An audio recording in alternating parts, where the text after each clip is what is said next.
أعوذ بالله من الشيطان الرجيم. بسم الله الرحمن الرحيم.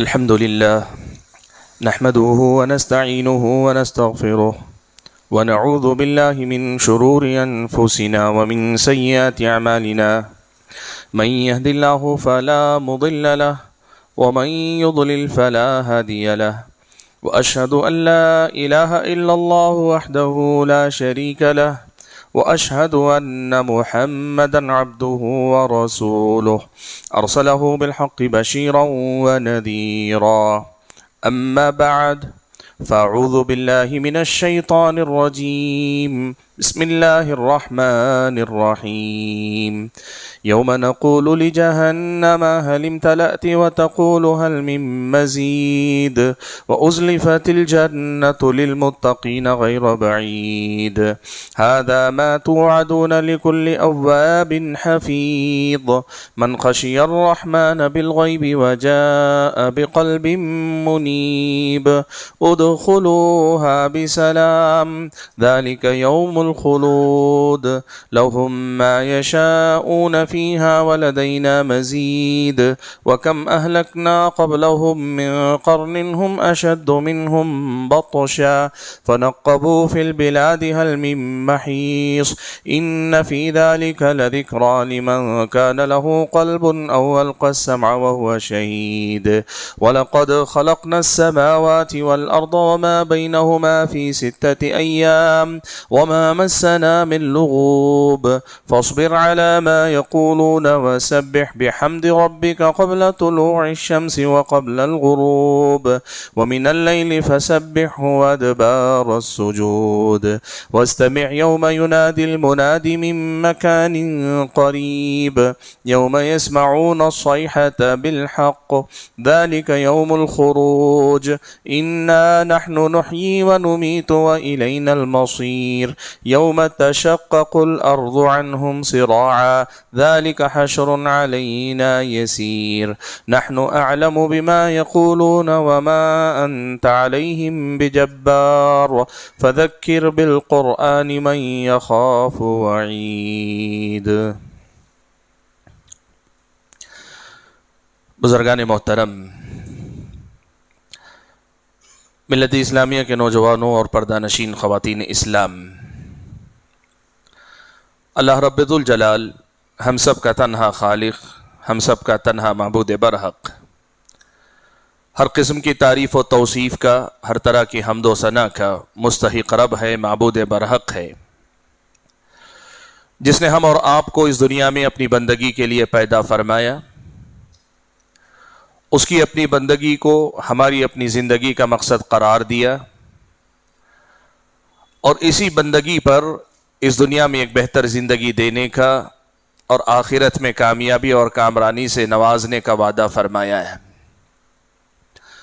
درود و سلام ہو نبی آخر الزماں پیارے نبی محمد صلی اللہ علیہ وسلم کے ذات گرامی پر، جنہیں اللہ تبارک و تعالی نے اپنا آخری نبی و رسول بنا کر بھیجا، جنہوں نے زندگی کے ہر معاملے میں اللہ تعالیٰ کی بندگی کرنے کا طریقہ ہم اور آپ کو سکھایا، زندگی کے ہر مسئلے میں اللہ تعالیٰ کی رضا اور خوشنودی تلاش کرنے کا سلیقہ ہم اور آپ کو بتلایا، اور جو تعلیمات لے کر آئے خود اس پر آپ نے عمل کر کے دکھلایا، اور رہتی دنیا تک کے لیے اپنے آپ کو ایک بہترین نمونہ اور ایک اسوہ بنا کر پیش فرمایا کہ جب کبھی ہماری زندگی میں کوئی ضرورت محسوس ہو رہنمائی کی، ہم آپ کی شخصیت کو دیکھ لیں، آپ کی سیرت کو دیکھ لیں، آپ کی زندگی کے حالات کو دیکھ لیں، آپ کے اقوال اور فرمودات کو سن لیں،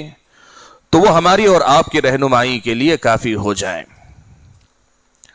حاضرین گرامی، صحیح بخاری و مسلم کی ایک روایت ہے، حضرت براء ابن عازب رضی اللہ تعالیٰ عنہ روایت فرماتے ہیں کہ امرنا رسول اللہ صلی اللہ علیہ وسلم بسبع، کہ رسول اکرم صلی اللہ علیہ وسلم نے ہمیں 7 باتوں کا حکم دیا، یعنی 7 باتیں بتائیں کہ جن پر ہم اور آپ کو عمل کرنا ہے اپنی زندگی میں، جن کا خیال ہمیشہ ہم اور آپ کو رکھنا چاہیے۔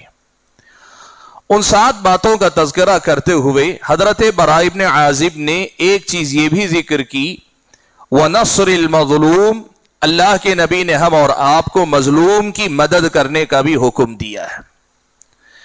قرآن و سنت کی تعلیمات کی روشنی میں یہ مسئلہ بڑا اہم ہے کہ جب سماج میں کسی پر ظلم ہو، کسی بھی انسان پر زیادتی ہو، تو پھر اس مظلوم کی مدد کرنا یہ سماج پر فرض ہے، فرض کفایہ ہے۔ فرض کفایہ کا مطلب یہ ہوتا ہے کہ اگر سماج میں سے کوئی اس مظلوم کا ساتھ دیتا ہے، اس پر ہونے والے ظلم کو روکنے کی کوشش کرتا ہے، مظلوم کا سہارا بنتا ہے، تو پھر یہ فرض پوری امت کی طرف سے ادا ہو جاتا ہے۔ اور اگر مظلوم پر ظلم ہو رہا ہے لیکن کوئی اس کی تائید کرنے کے لیے تیار نہیں، مظلوم کے ساتھ کھڑے ہونے کے لیے تیار نہیں، ظالم کو روکنے کے لیے تیار نہیں، تو پھر ساری امت کتاب و سنت کی تعلیمات کی روشنی میں گنہگار ہوتی ہے۔ اس کا مطلب یہ ہوا کہ دنیا میں کہیں بھی ظلم ہوتا ہو جو ہمارے اطراف و اکناف ہیں، اور ہمارے اور آپ کے اختیار میں یہ بات ہو کہ ہم ظالم کو روک سکتے ہیں یا ظلم کرنے والے کو منع کر سکتے ہیں، مظلوم کا ساتھ دے سکتے ہیں، مظلوم کا ہاتھ پکڑ سکتے ہیں، ایسی صورت میں اگر ہم نے مدد نہیں کی تو پھر اسلامی شریعت کی نظر میں پورا سماج، پورے مسلمان گنہگار ہوں گے۔ اسی لیے پیارے نبی صلی اللہ علیہ وسلم نے اس حدیث میں اس بات کا حکم دیا کہ وَنَصْرِ الْمَظْلُومِ، مظلوم کی بھی مدد کی جانی چاہیے۔ یہ کتاب و سنت کی تعلیمات میں سے بڑی اہم تعلیم ہے۔ حاضرین گرامی، یہ بات ہم اور آپ جانتے ہیں کہ ظلم سماج میں کئی طرح سے ہوتا ہے۔ اس وقت آپ جانتے ہیں بین الاقوامی سطح پہ اسرائیل اور فلسطین کا مسئلہ ہے، یہ بھی ظلم کی ایک لمبی داستان ہے، بڑی لمبی کہانی ہے۔ اور یہ ظلم وہیں تک نہیں ہے بلکہ ہماری اپنی روزمرہ کی زندگی میں بھی بڑا ظلم ہم کرتے ہیں۔ اور ایک بات یاد رکھیں ہم اور آپ کہ کتاب و سنت کی تعلیمات ہم اور آپ کو یہ بتاتی ہے، کئی بار ایسا ہوتا ہے کہ ہم اپنے سے چھوٹوں پہ ظلم کرتے ہیں، ہم آپس میں ظلم کرتے ہیں، تو پھر ظلم کی سزا کے طور پہ بڑے ظالموں کو اللہ تعالی ہم پہ مسلط کرتا ہے۔ اسی لیے یہ مسئلہ ہم سب کا ہے، ایک تو اس لیے کہ قبلہ اول کا مسئلہ، اور دوسرے اس لیے کہ ہماری اپنی زندگیوں کے روزمرہ کے معاملات سے جڑی بات ہے کہ ہماری اور آپ کے سماج میں جہاں کہیں کسی پر بھی کسی بھی قسم کا ظلم ہو رہا ہو، کوئی شوہر اپنی بیوی پہ ظلم کر رہا ہے، کوئی بیوی اپنے شوہر پہ ظلم کر رہی ہے، کوئی بھائی اپنے بھائیوں پر یا بہنوں پہ ظلم کر رہا ہے، یا کوئی ایک رشتہ دار کسی دوسرے رشتہ دار پہ ظلم کر رہا ہے، کوئی طاقتور صاحب اختیار صاحب اقتدار اپنے ماتحتوں پر ظلم کر رہا ہے۔ اور کئی بار ایسا بھی ہوتا ہے، یہ غلط عام طور پہ لوگوں کا ذہن نہیں جاتا، کئی بار چھوٹے لوگ بڑے لوگوں پہ ظلم کر بیٹھتے ہیں۔ ظلم ہمیشہ طاقتور ہی نہیں کرتا، کئی بار چھوٹے لوگ بڑے لوگوں پر بھی ظلم کر بیٹھتے ہیں۔ ظلم جہاں کہیں ہو، جیسا بھی ہو، اسلامی شریعت مجھ کو اور آپ کو یہ بتاتی ہے کہ مظلوم کی مدد کرنے کی فکر ہمارے اور آپ کے سماج میں کتاب و سنت کی ایک ایسی تعلیم ہے کہ ہر حال میں ہمیں اس کا خیال رکھنا چاہیے۔ اور اس کی ابتدا کہاں سے ہوتی ہے؟ سب سے پہلے اپنے نفس سے ہوتی ہے کہ اپنے آپ کو ظالم بنانے سے بچاؤ، خود ظلم کرنے سے بچو۔ تمہاری ذات سے، تمہاری شخصیت سے کسی آدمی کی حق تلفی نہیں ہونی چاہیے، کسی پہ ظلم نہیں ہونا چاہیے، کسی پہ زیادتی نہیں ہونی چاہیے۔ اپنی ذات سے آگے اپنا گھر، اپنا سماج، اپنی بستی، اپنا محلہ، خاندان، قبیلہ، اور پھر دنیا میں جہاں کہیں جہاں تک تمہاری پہنچ ہے، اگر کسی مظلوم کو دیکھتے ہو تو مظلوم کا سہارا بننے کی کوشش کرو۔ حاضرین گرامی، آج کے اس خطبے میں آپ حضرات اور خواتین کے سامنے کچھ ان صورتوں کو ذکر کرنا چاہتا ہوں۔ اگر ہم مظلوم کی مدد کرنا چاہیں تو پھر ہم کیسے مظلوم کی مدد کریں؟ یہ بات تو ہمیں معلوم ہو رہی ہے کہ مظلوم کی مدد کرنا ہے، لیکن سوال یہ ہے کہ مظلوم کی مدد کیسے کرنی چاہیے؟ کتاب و سنت میں مجھ کو اور آپ کو بہت ساری باتیں بتائی گئیں، ان میں سے کچھ منتخب اور نمایاں باتیں آپ کے سامنے میں رکھنے کی کوشش کرتا ہوں۔ ان باتوں کو آپ ہمیشہ کے لیے یاد رکھیے کہ ان سے اللہ کی بندگی کرنے کے راستے ہمارے سامنے کھلتے ہیں۔ سماج میں ایک ظالم ہے، ایک مظلوم ہے، وہ ان دونوں کا مسئلہ ہے۔ اس کے ساتھ ہمارے لیے مسئلہ یہ ہے کہ ہم اس معاملے میں اپنا کردار ادا کر کے اللہ تبارک و تعالیٰ کے مقرب اور محبوب بندے بن سکتے ہیں۔ اس سلسلے میں سب سے پہلی بات، مظلوم کی مدد کرنا چاہتے ہیں ہم اور آپ، اور کرنا ہے ہم اور آپ کو، تو پھر سب سے پہلی بات یہ ہے کہ ظالم اور مظلوم کی پہچان صحیح ہونی چاہیے۔ سب سے پہلے مظلوم کو پہچاننے کی کوشش کرو۔ دیکھیں ہمارے سماج میں ایک بہت بڑی کمزوری، وہ کیا ہے؟ جو آدمی ہمیں آ کر اپنا قصہ سناتا وہی مظلوم ہے اور سامنے والا ظالم ہے۔ ہمارا اپنا رشتہ دار، خاندان، قبیلے کا، وہ اگر سناتا وہی مظلوم ہے، سامنے والے ظالم ہیں۔ اور اتنا ہی نہیں، جس آدمی کے اندر پروپیگنڈا کرنے کی صلاحیت ہے، جو جتنا پروپیگنڈا کرے وہ اتنا بڑا مظلوم ہے۔ اور جیسے آج آپ دیکھتے ہیں نا، ظالم ظلم کر دیتا ہے، میڈیا کے سہارے خود مظلوم بن جاتا ہے، ظلم خود کرتا ہے، میڈیا کا سہارا لے کر مظلوم بھی بنتا ہے۔ اس لیے سب سے پہلی بات اسلامی شریعت کی یہ یاد رکھنا اللہ کے بندو، کئی بار ایسا ہوتا ہے کہ ظالم ظلم کر کے مظلوم بن جاتا ہے، اور مظلوم پہلے ظلم سہتا ہے اور اس کے بعد ظالم ہونے کا ٹیگ اپنے اوپر لے کر جینے پہ مجبور ہوتا ہے۔ اس لیے کتاب و سنت کی تعلیمات آپ کو یہ سکھاتی کہ سب سے پہلے ظالم اور مظلوم کو پہچاننے کا کام کرو۔ وہ نہیں جو مظلوم بن کر آ گیا، وہ نہیں جو روتا ہوا آ گیا۔ آپ کو معلوم ہے حضرت علی بن ابی طالب رضی اللہ تعالیٰ عنہ سے روایت ہے، فرماتے ہیں کہ نبی علیہ السلام، سنن کی روایت ہے، فرماتے ہیں کہ نبی علیہ السلام نے مجھے یمن کی طرف قاضی بنا کر بھیجا، اور جب آپ نے مجھے قاضی بنا کر بھیجا تو آپ نے مجھے نصیحت کی کہ اے علی خیال رکھنا، جب دو جھگڑنے والے تمہارے سامنے آ کر بیٹھے نا تو ایک آدمی کی بات سن کر فیصلہ مت کر دینا۔ دو آدمی اپنا مسئلہ لے کر پہنچ رہے ہیں، یا کوئی ایک بھی آپ کے پاس آ رہا ہے، تب بھی حدیث میں دو لوگوں کا ذکر ہے، کہا دو لوگ آ گئے، اور آنے کے بعد ایک آدمی اپنی بات سنا رہا ہے، صرف ایک آدمی کی بات سن کر فوراً فیصلہ مت سنا دینا جب تک کہ دوسرے آدمی کی بات نہ سن لو۔ دونوں طرف کی بات سنو گے تو پھر تمہارے اپنے فیصلے کا حقیقت سے قریب ہونا زیادہ ممکن ہے۔ حضرت علی بن ابی طالب فرماتے ہیں کہ میں نے اپنی زندگی بھر کے لیے اس تعلیم کو اپنے ساتھ لے لیا، اس کا نتیجہ یہ ہوا کہ ہمیشہ فیصلہ کرنے میں مجھے بڑی آسانی ہوئی۔ اسلامی شریعت کی نظر میں مظلوم کو، ظالم کو پہچاننے کا طریقہ یہ کہ آپ ہمیشہ طرفین کی بات سنیں، ہمیشہ دونوں کے معاملات کو دیکھیں، ہمیشہ دونوں طرف کی بات دیکھیں۔ اور کئی بار ایسا ہوتا ہے کہ ایک آدمی ہم تک پہنچتا ہے، دوسرا نہیں پہنچتا، یا ایک تک ہماری پہنچ ہے، دوسرے تک ہماری پہنچ نہیں، تو پھر آپ یہ بھی نہ طے کریں چونکہ مجھے اتنا معلوم ہے، جتنا مجھے معلوم ہے اس کی روشنی میں یہ رائے رکھتا ہوں۔ غلط ہے آپ کا رائے رکھنا۔ آپ کی ذمہ داری بنتی ہے کہ اگر آپ کسی مسئلے کو لے رہے ہیں، دونوں طرف کی باتیں لے تبھی جا کر آپ کو یہ رائے قائم کریں۔ ظالم اور مظلوم کی پہچان آج کے سماج کا بہت بڑا مسئلہ، پروپیگنڈے کا یہ دور، میڈیا کا یہ دور، اور لوگوں کے اندر ایک دوسرے کے ساتھ دشمنی نبھانے کا دور۔ لڑتے دو ہیں اور دونوں سے دشمنی وہ سارے لوگ نکال لیتے ہیں جن کے پرانے حساب باقی ہیں۔ آپ کی مجھ سے ناراضگی ہے، کسی نے میری شکایت کی، آپ کو موقع مل گیا آپ میرے بارے میں بولتے پھریں، یا آپ کی ناراضگی میرے سامنے والے بھائی سے ہے، موقع مل گیا میں نے آ کے شکایت کی، اب آپ اس کی برائی کرتے ہوئے پھر رہے ہیں، غلط کرتے ہیں آپ۔ اسلامی شریعت آپ کو بتاتی ہے کہ آپ کو معاملہ مظلوم اور ظالم کو پہچاننے کا سب سے پہلے کرنا چاہیے۔ امام ابن حزم نے اپنی کتاب محلہ میں اسی حدیث کے سلسلے میں ایک بات لکھی ہے کہ حضرت عمر ابن خطاب رضی اللہ تعالیٰ عنہ کے زمانے میں ایک آدمی آیا اور آ کر حضرت عمر کے پاس شکایت کی، کہا فلاں آدمی نے مجھ پر ظلم کیا ہے، اور اتنا ظلم کیا، اتنا برا مارا ہے کہ میری ایک آنکھ نکل گئی، میری ایک آنکھ پھوٹ گئی ہے، برباد کر دی میری ایک آنکھ اس نے۔ حضرت عمر ابن خطاب نے سن لیا، فیصلہ نہیں کیا، سن لیا، دیکھ رہے ہیں آنکھ پھوٹی ہوئی ہے، ہم بھی وہی نہ دیکھتے ہیں ظالم نے کتنا برا مارا ہے، ظالم نے کتنا بڑا ظلم کر دیا، آنکھ پھوڑ دیا۔ حضرت عمر نے فیصلہ نہیں کیا۔ اس آدمی نے کہا کہ عمر کیا آپ کو ابھی بھی غصہ نہیں آیا، ایک آدمی میری آنکھ پھوڑ دیا۔ حضرت عمر نے کہا کہ نہیں، معاملہ یہ ہے میں دیکھنا چاہتا ہوں سامنے والے کو تم نے کتنا مارا ہے، کہیں اس کی دو آنکھیں تو تم نے نہیں پھوڑ دی۔ ابن حزم کہتے ہیں، ابن حزم نے روایت نقل کی، حضرت عمر نے دوسرے آدمی کو بلایا تو عملاً دیکھا کہ دوسری آنکھ بھی اس کی پھوٹی ہوئی، دونوں آنکھیں پھوٹی ہوئی۔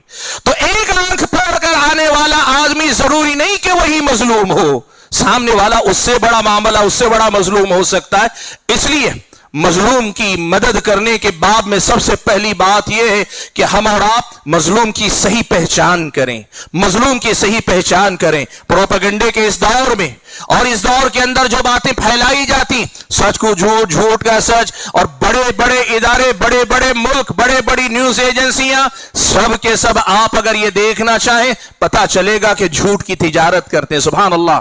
یمن کے ایک بہت بڑے عالم دین شیخ مقبل رحمت اللہ علیہ، وہ ایک بات کہا کرتے تھے کہ تو جو آدمی جھوٹوں کی صحبت اختیار کرنا چاہتا ہے، یعنی جھوٹوں کی صحبت کو اختیار کرنا چاہتا ہے، اس کو چاہیے کہ نیوز پیپر پڑھ لیا کرے۔ وہ زمانہ نیوز پیپر کا تھا جب انہوں نے کہا۔ وجہ کیا ہے؟ وجہ یہ ہے کہ آج جسے ہم نیوز کرتے صرف نیوز نہیں ہے، یہ باقاعدہ ذہن سازی کا، لوگوں کے ذہن پھیرنے کا، لوگوں کے ذہن بدلنے کا، اور ایک ملک کے خلاف دوسروں کے ذہن سازی کرنے کا، ایک گروپ کے خلاف دوسروں کی ذہن سازی کرنے کا، ایک مسلک کے خلاف دوسرے کے ذہن سازی کرنے کا ایک بہت بڑا ہتھیار ہے۔ اسی لیے اپنی عقلیں لوگوں کے حوالے مت کرو۔ اللہ نے جو عقل سمجھ بوجھ دی ہے اس کی روشنی میں کتاب و سنت کی ان تعلیمات کو اپنا کر سب سے پہلا کام یہ کرو کہ مظلوم کی صحیح پہچان متعین کرو۔ یہ پہلا کام ہے جو ہم اور آپ کو کرنا چاہیے۔ دوسری بات، ہم اگر ہمارے اوپر جو واجب ہوتی ہے یا مظلوم کی ہم مدد کرنا چاہے تو جس کا ہم اور آپ کو خیال رکھنا چاہیے، جب کبھی ظلم کا کوئی واقعہ ہو، کوئی بھی حادثہ جھگڑا ہوا، کوئی معاملہ ہوا، ظلم کا معاملہ ہو، تو سارے لوگ غیر جانبدار رہیں، یہ درست نہیں۔ سب کے سب لا تعلق ہو جائے، کسی کا کوئی تعلق نہیں، یہ اس کا معاملہ، ہم کیا کریں، ہمارا کیا لینا دینا، وہ دونوں ہیں، اپنا سمجھ لیں گے۔ اسلامی شریعت یہ کہتی ہے اگر کسی آدمی پہ ظلم ہو رہا ہے، ایسی صورت میں ظالم کو روکنے کی فکر کرنی چاہیے۔ یہ نہیں کہ آپ صرف غیر جانبدار ہو کر خاموشی اختیار کر کے بیٹھے رہیں، اسلامی شریعت کی نظر میں یہ غلط ہے۔ سنن ابن ماجہ کی ایک روایت، اور اس سے پہلے مسند احمد کی روایت آپ کو سناتا ہوں۔ مسند احمد وغیرہ کی روایت ہے کہ پیارے نبی صلی اللہ علیہ وسلم نے فرمایا کہ جب کسی قوم کے اندر کوئی برائی کی جائے اور برائی کرنے والے سے زیادہ عام لوگ طاقتور ہیں، یعنی اس کا مطلب یہ ہوا کہ وہ برائی کرنے والے، ظلم کرنے والے کو روک سکتے ہیں۔ آپ کمزور ہیں تو بات الگ ہے، لیکن برائی ہو رہی، ظلم کیا جا رہا ہے اور آپ ظالم سے زیادہ طاقتور ہیں، اور پھر آپ اس کا ہاتھ نہیں پکڑتے، نہیں روکتے، خاموش رہ جاتے، غیر جانبدار بنے رہتے ہیں، میرا اس معاملے سے کچھ لینا دینا نہیں ہے۔ نبی علیہ الصلوۃ والسلام نے فرمایا یوشک ان یعمہم اللہ بعقاب، قریب ہے کہ اللہ کا عذاب آئے گا، تو صرف ظالم پر نہیں، ظالم کے ساتھ ان خاموش رہنے والوں پر بھی اللہ کا عذاب آئے گا۔ اسلامی شریعت کی دوسری اہم تعلیم یہ کہ آدمی کو چاہیے کہ وہ جب استطاعت رکھتا ہو ظالم کو روکنے، منع کرنے کی، اور وہ یہ دیکھ رہا ہے کہ کوئی نہیں روک رہا ہے، تو وہ آگے بڑھے اور ظالم کو روکنے کی کوشش کرے۔ اسلامی شریعت کی یہ بڑی اہم تعلیم ہے۔ پیارے نبی صلی اللہ علیہ وسلم سے سنن ابن ماجہ میں یہ واقعہ مروی ہے کہ نبی علیہ الصلوۃ والسلام کے صحابہ جو حبشہ ہجرت کر کے گئے تھے، جب واپس لوٹ کر آئے تو اللہ کے نبی نے پوچھا، حضرت جابر راوی ہیں، نبی علیہ الصلوۃ والسلام نے پوچھا کہ حبشہ میں تم نے جو عجیب و غریب کوئی بات دیکھی، ایسی کوئی بات مجھے سناؤ۔ صحابہ نے جو واقعے دیکھے تھے ان میں سے ایک واقعہ سنایا۔ ہم نے یہ واقعہ اللہ کے نبی، ہم نے یہ دیکھا کہ ایک بوڑھی عورت اپنے سر پر گھڑا لیے جا رہی تھی۔ کچھ شریر اوباش لڑکوں نے اس عورت کے گھڑے پر پتھر پھینکے، گرا دیا، توڑ دیا، برباد کر دیا، اور جب وہ گر گئی یا اس کا گھڑا گر گیا اور برباد ہو گیا تو سارے کے سارے لڑکے کھڑے ہو کر ہنستے رہے، ہنسنے لگے۔ جب ان کو ہنستے ہوئے اس نے دیکھا تو اس خاتون نے ایک بات کہی، حبشہ وہاں اسلام نہیں، ابھی وہاں اسلام نہیں، عیسائیت کی بچی کچی تعلیمات، محرف عیسائیت کی باتیں وہاں ہیں۔ وہاں اس بوڑھی عورت نے کہا کہ آج تم مجھے بے بس دیکھ رہے ہو، یاد کرو ایک دن وہ بھی ہوگا جس دن اللہ تبارک و تعالی حساب و کتاب کے لیے بیٹھے گا۔ قیامت کے مناظر کا تذکرہ کرنے کے بعد اس نے کہا وہاں میں دیکھوں گی کہ میں کتنی با اختیار رہوں گی، تم کتنے بے بس رہو گی۔ یہ واقعہ جب انہوں نے سنایا، نبی علیہ الصلوۃ والسلام نے فرمایا کیف یقدس اللہ قوما لا یؤخذ لضعیفہم من شدیدہم، اللہ کے نبی نے فرمایا ایسی قوم کو اللہ عزت والا کیسے بنا سکتا ہے جس قوم میں کمزور پہ ظلم ہوتا ہو اور طاقتور سے اس کا حق لے کر دینے والا کوئی نہ ہو۔ یعنی دنیا کے اندر انسانیت پر ظلم ہو رہا ہے، اور انسان اگر انسانوں کی مدد کے لیے کھڑے نہیں ہوں گے، اللہ تعالیٰ کی رحمتیں بھی اس دنیا پر نہیں اتریں گی۔ مسلم قوم کا آپس میں ایک دوسرے پر ظلم ہو اور مظلوم کا حق لینے کے لیے ظالم سے کوئی لوہا نہیں لیتا، سامنے نہیں آتا، اسلامی شریعت کی نظر میں ایسی صورت میں اللہ تعالیٰ عزت و سربلندی کے فیصلوں کو روک لیتا ہے۔ اسی لیے بھائیو، دوسری اہم بات یہ یاد رکھنا کہ غیر جانبدار بن کر ہمیشہ رہو گے تو اسے غیر جانبداری نہیں کہتے ہیں، اسلامی شریعت کی نظر میں کہیں نہ کہیں یہ ظالم کے ساتھ حصے داری بن جاتی ہے۔ کم سے کم فرض کفایہ ادا کرنے کے لیے کچھ لوگوں کو ظلم کو روکنے کے سلسلے میں اپنا اقدام کرنا چاہیے، یہ دوسری اہم تعلیم ہے۔ تیسری تعلیم اسلامی شریعت ہم اور آپ کو یہ دیتی ہے کہ اللہ نے اختیار دیا ہے، طاقت دی ہے، آپ طاقتور ہیں، آپ کے پاس اختیار ہے، اقتدار ہے، جس سطح میں آپ ہیں، اور آپ ظالم کا ہاتھ پکڑ سکتے ہیں، ظالم کو روک سکتے ہیں، تو ظالم کو روکیے۔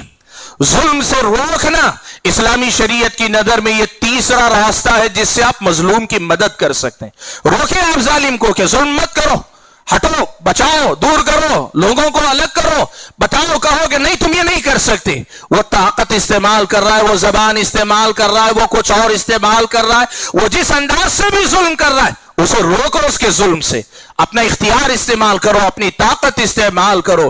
نبی علیہ الصلوۃ والسلام نے فرمایا المسلم اخو المسلم، مسلمان مسلمان کا بھائی ہے، لا یسلمہ ولا یخذلہ، یا لا یخذلہ ولا یسلمہ، مسلمان مسلمان کا بھائی ہے، وہ اپنے مسلمان بھائی کو بے سہارا نہیں چھوڑ سکتا، اور نہ ہی اللہ والوں کے رحم و کرم پہ چھوڑ سکتا ہے، دشمن کے رحم و کرم پر بھی وہ نہیں چھوڑتا۔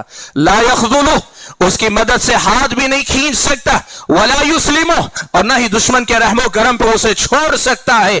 ظالم کا ہاتھ اگر آپ کے پاس اختیار اقتدار ہے تو آپ کو روکنا چاہیے۔ یہ تیسری اہم تعلیم۔ اور چوتھی اہم تعلیم مظلوم کی مدد کے سلسلے میں اسلامی شریعت نے ہم اور آپ کو یہ دی ہے کہ اگر ہم ظالم کو روک نہیں سکتے، طاقت اتنی نہیں ہمارے پاس کہ ہم طاقت کے بل پر اسے روک سکیں، اپنے اثر و رسوخ کی بنیاد پہ روک سکیں، ہم ظالم کے مظلوم کے درمیان کھڑے ہو جائیں کہ تم ظلم نہیں کر سکتے، اگر یہ ہم نہیں کر سکتے تو کم سے کم اسلامی شریعت ہم اور آپ کو یہ کہتی ہے کہ اپنی زبان سے ظالم کو منع کرو، روکو، نصیحت کرو، اس کو ڈانٹو ڈپٹو، زبان سے جو ہو سکتا ہے کرنے کی کوشش کرو۔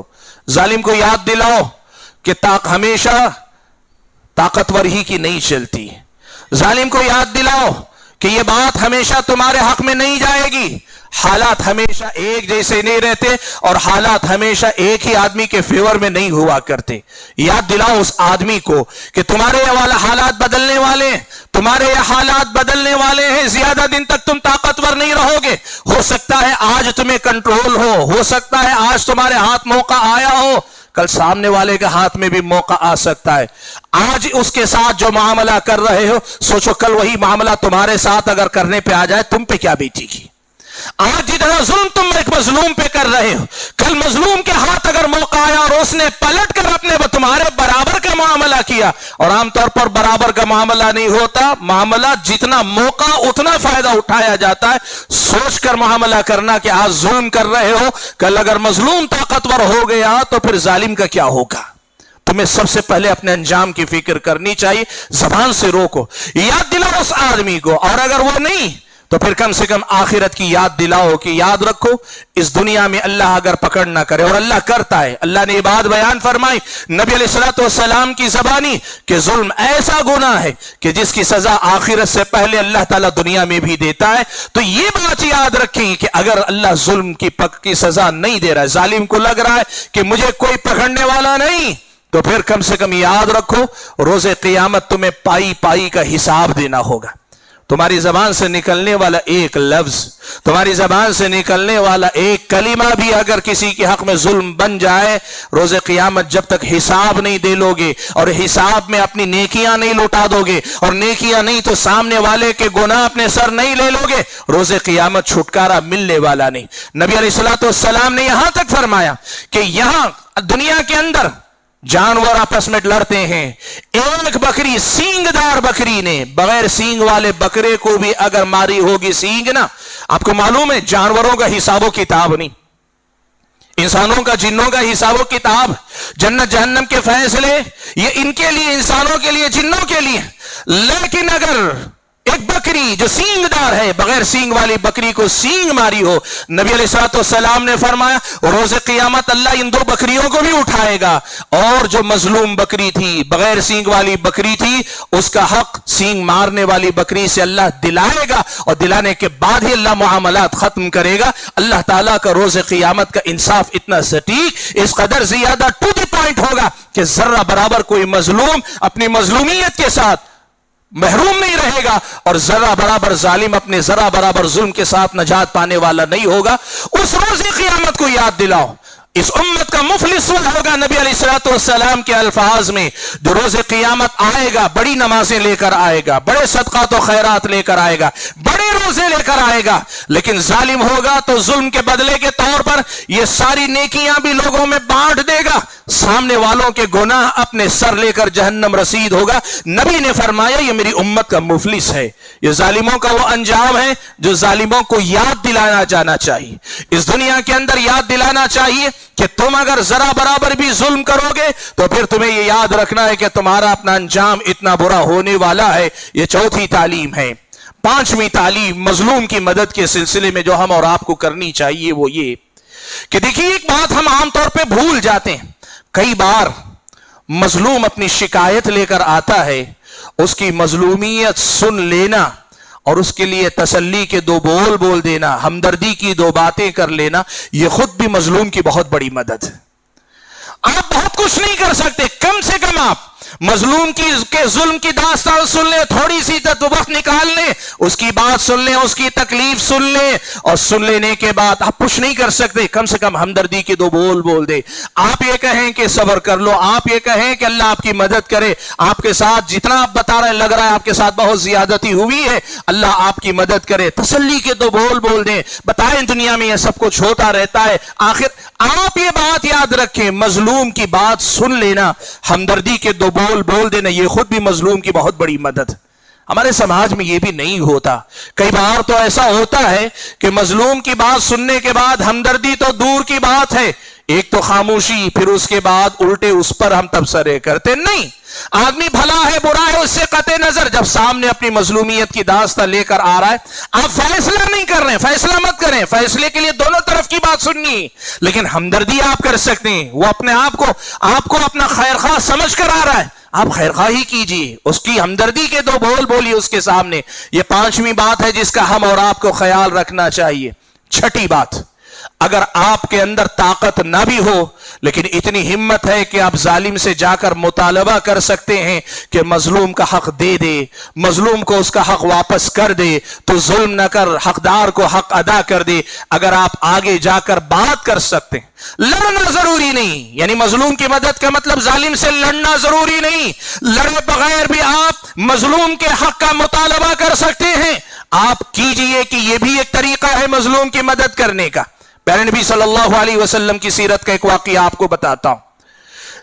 یہ واقعہ سیرت نگاروں نے نقل کیا ہے کہ اللہ کے نبی صلی اللہ علیہ وسلم نے ابھی دعوت و تبلیغ کا کام مکہ میں شروع کیا تھا، یعنی اعلان دعوت کا مرحلہ بھی شروع ہی ہوا تھا کہ مکہ کے مشرک اللہ کے نبی اور آپ کے صحابہ پہ ظلم اور زیادتی کرتے ہی تھے.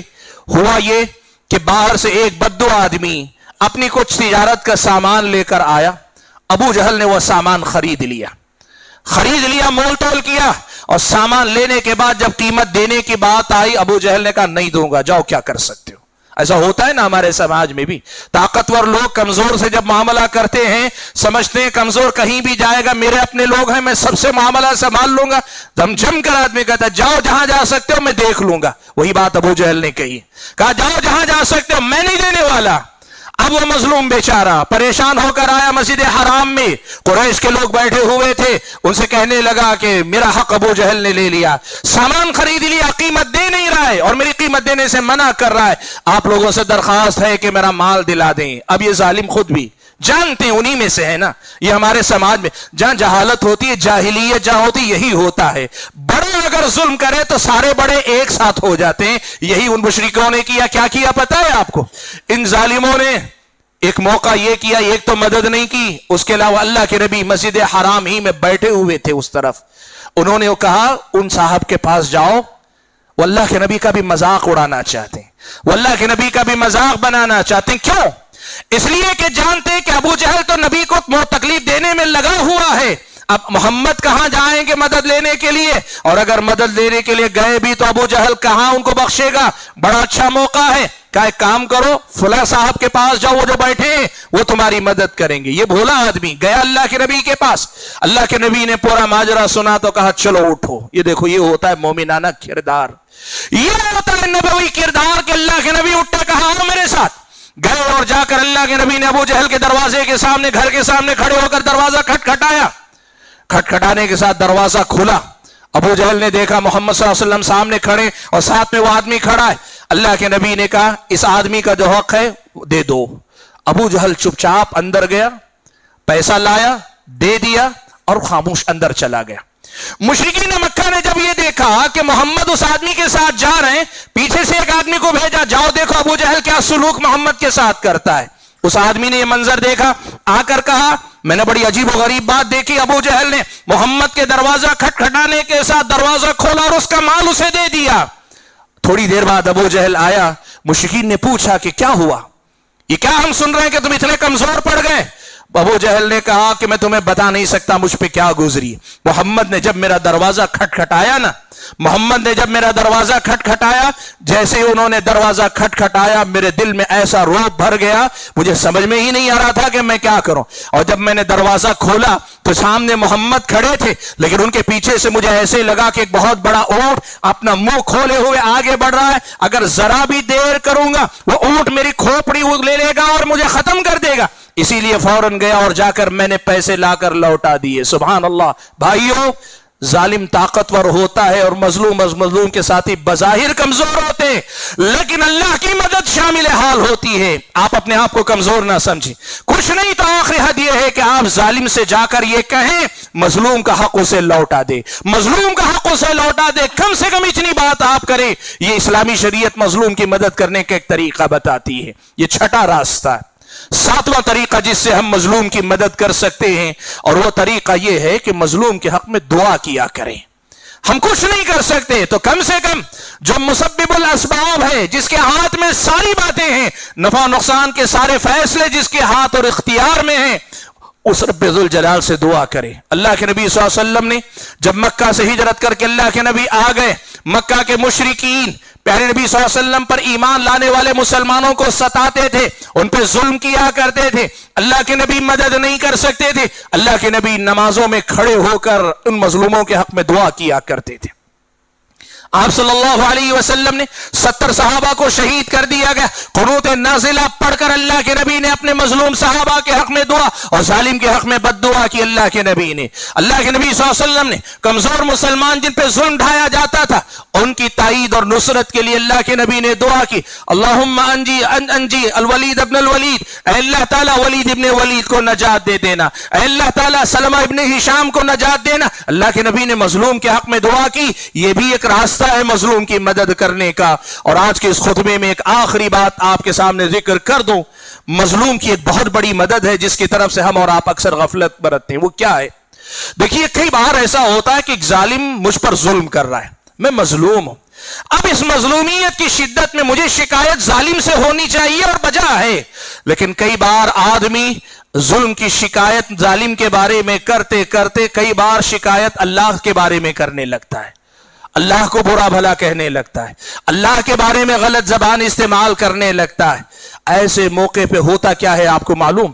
حقیقت اگر آپ دیکھیں، اس مظلوم پر جو مصیبت ظالم کی طرف سے آئی، اس سے بڑی مصیبت وہ ہے جو یہ ظلم کی شکایت کے نام پر اللہ کے بارے میں بدگمانی، اللہ کے بارے میں شکایت، اللہ تعالیٰ کے بارے میں بد زبانی، یا اللہ تعالیٰ کے بارے میں کوئی بھی غلط کلمہ کہہ دینا، یا یہ کہہ دینا کہ اس دنیا کے اندر اللہ بھی مظلوموں کے ساتھ نہیں، اللہ بھی مظلوموں کا ساتھ نہیں دیتا، اللہ بھی ظالموں کے ساتھ نظر آتا ہے. ایسے ظالمانہ کافرانہ جملے کہنا اسلامی شریعت کی نظر میں بہت بڑا جرم ہے. اللہ کے بندو، مظلوم کی ایک بہت بڑی مدد یہ ہے کہ جب وہ ظلم کی حالت میں ہے تو اسے یہ نصیحت کیا کریں کہ دیکھو تمہاری دنیا جا رہی ہے، لیکن یاد رکھو یہ آزمائش ہے.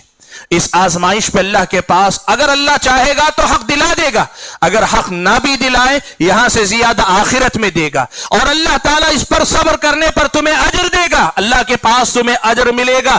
تم صبر کرو، اللہ سے بدگمان مت ہو، یہ دنیا ہے، یہیں سارے فیصلے نہیں ہوتے۔ ایک مظلوم کی مدد یہ بھی کرو کہ اس کی مصیبت اس ظلم تک رک جائے، یہ مصیبت اس کی آخرت کی تباہی کا ذریعہ نہ بن جائے۔ اسے نصیحت کرنا، اس کو ہمت افزائی کرنا، اس کی ہمت بندھانا، اور اس کے ساتھ ساتھ ظالم کے مقابلے میں اپنا حق لینے کے لیے ڈٹے رہنے، کمزور نہ پڑنے کی ہمت افزائی کرنا، اسلامی شریعت کی نظر میں مدد کا ایک بہت بڑا راستہ۔ کئی بار ایسا ہوتا ہے کہ ایک آدمی پہ ظلم جو ہوا ہے وہ چھوٹا ہوتا ہے، لیکن اس ظلم کی شکایت کے نام پر اللہ کے بارے میں، دین کے بارے میں، یا فلاں کے بارے میں جن کا کوئی ذمہ داری نہیں بنتی، سب کے بارے میں آدمی بولتے بولتے خود ظالم بن جاتا ہے۔ جو ظلم ہوا وہ چھوٹا ہے، لیکن ظلم کی شکایت کرتے کرتے ناحق اس درجے تک آدمی چلا جاتا ہے کہ وہ ناحق درجے میں جانے کے بعد وہ ظالم بن جاتا ہے۔ حق کے دائرے میں رہ کر اپنے ظلم کی شکایت کرنا یہ مظلوم کا حق ہے، لیکن دائرے کو کراس کر کے اللہ کے بارے میں یا ایسے لوگوں کے بارے میں جن کا تمہارے معاملے سے کوئی لینا دینا نہیں، ان کے بارے میں کچھ کہہ کر سن کر تم ظالم ہو جاؤ، یہ اس سے بڑی مصیبت ہے۔ اسی لیے مظلوم کی ایک مدد یہ بھی ہے کہ اسے نصیحت کیا کریں، اسے صبر کی تلقین کریں، اسے اجر یاد دلائیں، اسے یاد دلائیں کہ یہ دنیا ہی سب کچھ نہیں، دنیا میں بھی اللہ مدد کرے گا۔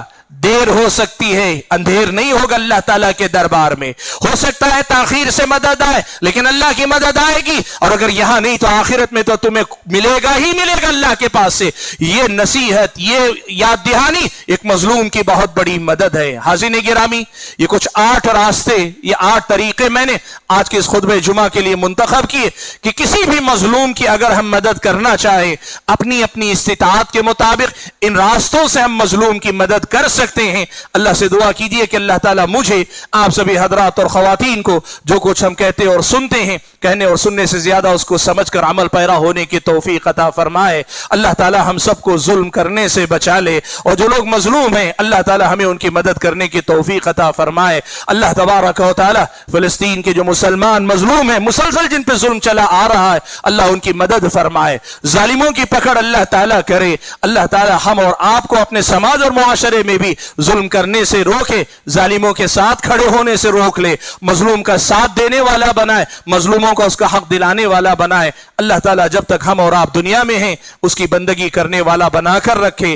اور جب اپنے پاس بلائے تو ایمان کی حالت میں بلائے۔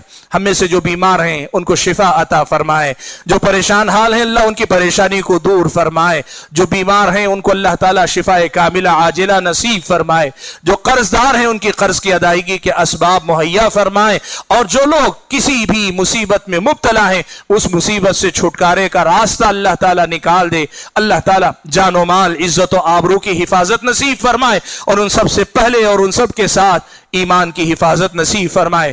ہماری اور ہمارے اگلی نسلوں کے دین و ایمان کا تحفظ اللہ تعالیٰ فرما دے۔ آمین۔ وآخر دعوانا الحمدللہ رب العالمین۔